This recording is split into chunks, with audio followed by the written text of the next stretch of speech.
10. The Color of Magic. The first Discworld book may not be a shining example of everything great about the series, but getting to see all the elements of genius starting to shimmer here is pretty, you guessed it, magical. It's a bit more characteristic of straight genre fiction than a lot of the other books, but the untempered zaniness contained herein is something still worth laughing out loud about decades later.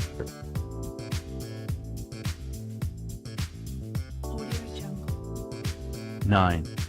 Soul Music. It may not be one of his most renowned novels, but can you really pass up Pratchett sending up the music industry? Plus, you get a novel centered around death, the only character in every Discworld book.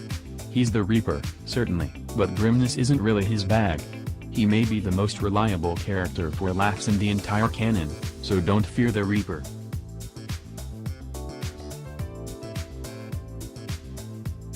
8. Lords and Ladies. Given Discworld is a vaguely medieval, Renaissance-era fantasy world, it'd be a crime for there not to be a parody of the actual literature of those periods. If you're a fan of Shakespeare, Chaucer, the theatre and A Midsummer Night's Dream, in particular, then this is the book for you. Pratchett's hilariously mismatched Coven of Witches is featured.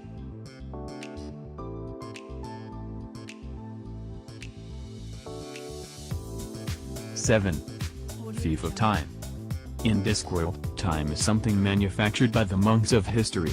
They allocate it as they see fit until some upstart gets it into his mind that time should just be stopped dead in its tracks.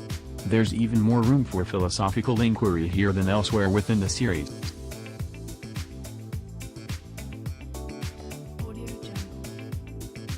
6. Men-at-Arms. You can't really say you've gotten into this series without checking out the City Watch novels. It's in those where Pratchett really shows how he could create characters with as much humor as depth. The ensemble may shift a bit in each novel, but this is as good a place as any to pick up with these characters and run with them. Think your favorite cop show meets The Hobbit written by the crew behind Parks and Recreation and you'll start to have an idea of how this book feels.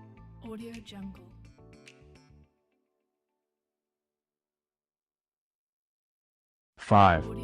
Interesting Times.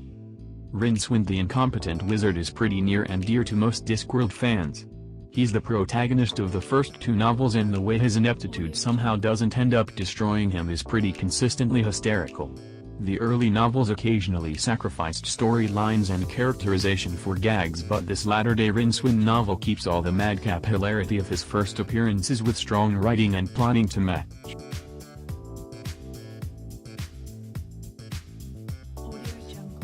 4. Guards. This is the first novel featuring the City Watch and it remains one of the best. Pratchett knew he couldn't write spoofs of the fantasy genre for long before he brought in a dragon. If matching up that villainous creature with a bumbling police force to end all bumbling police forces doesn't make you run to your local bookseller, you must have never read a Discworld book before.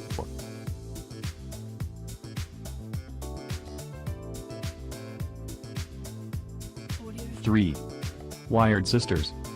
Though Granny Weatherwax first appeared in Equal Rights, this is widely considered to be the first true witches novel in the series.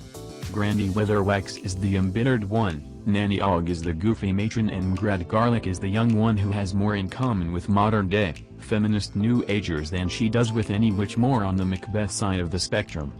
Like the City Watch novels, the characters' interactions are as priceless as the characters themselves. Why not start at the beginning with this coven?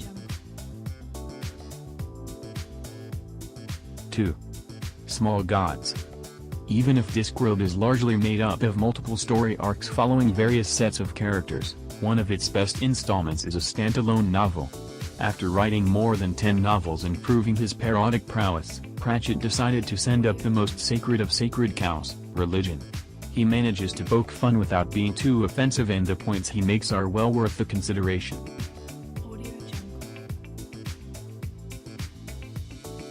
1. Mort. The best Discworld novel came pretty early on in the saga. There's a reason Death appears in every book, he's the best one in the universe. Ergo, the first novel centered around him shows him at his freshest and funniest. You get to see his world through the eyes of his apprentice, Mort, and working for Death ends up looking like a lot more fun than any internship you've ever had.